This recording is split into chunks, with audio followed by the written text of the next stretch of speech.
Okay, England 6, Panama 1. Final score was 5-0 by half time. There were 2 John Stones goals from set plays, 2 Harry Kane penalties, and Jesse Lingard scored with a pretty good strike. Maybe not the best goal of the tournament so far, but one of the top 5. Um, Great long range shot. Panama decided to resort to physical tactics as expected. They I think did it. No, they lost control. They lost discipline completely. They had no discipline, no structure really. They didn't really put up much of a fight in the first half, if I'm being honest. Um, Cynical.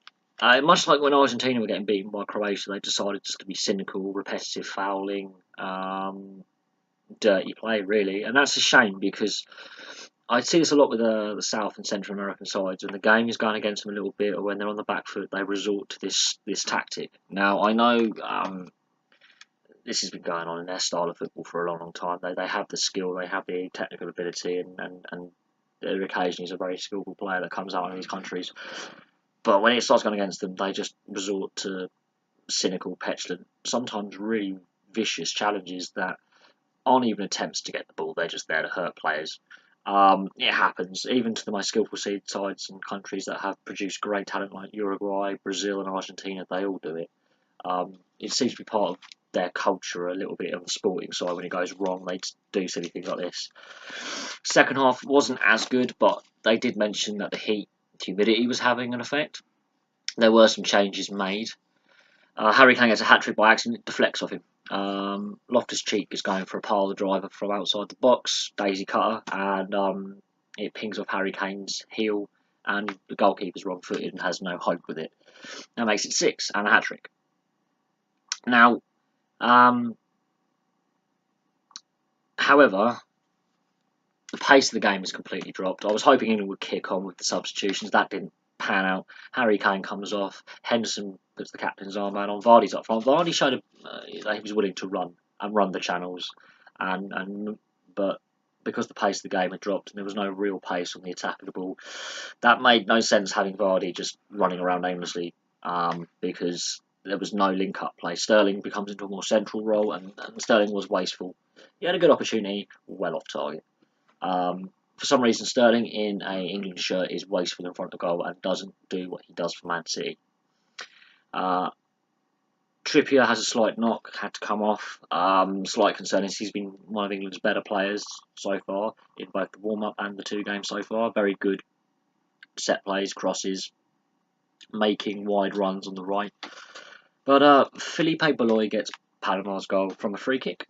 And the defending is shambles. Danny Rose is playing the entire Panama front line on side. Stones and Maguire, 2 go up. Ashley Young goes up to play offside. Maguire goes up to play offside. Stones and Rose play them onside. So they're at a weird angle, which is just shocking defending. And Baloy is the first man. He's not battling for space, he is in space. So that, for me, would say from set plays, we have an issue. Especially if there's a rejig in the defence where you move Young from left to right. No communication there. Had it been Ashley Young being taken off and Rose been put on, I think that probably doesn't happen because Trippier is part of that defensive unit. There was a slight rejig in moving Young from left to right, and Young's lost his man and is trying to play the offside trap when two of his back 4 are playing them onside, and that is a worry. Another worry is that we didn't start the second half with the same intensity that we finished the first and carry on and get at 6-7, because this could come down to goal difference. Now, so far, we're equal with Belgium on goals and points. Yellow cards is in our favour, so at the moment, we're top of the group. Have we got a few more bookings? Have we got a few more bookings in that game? Belgium are top, because that's what the current breakdown is.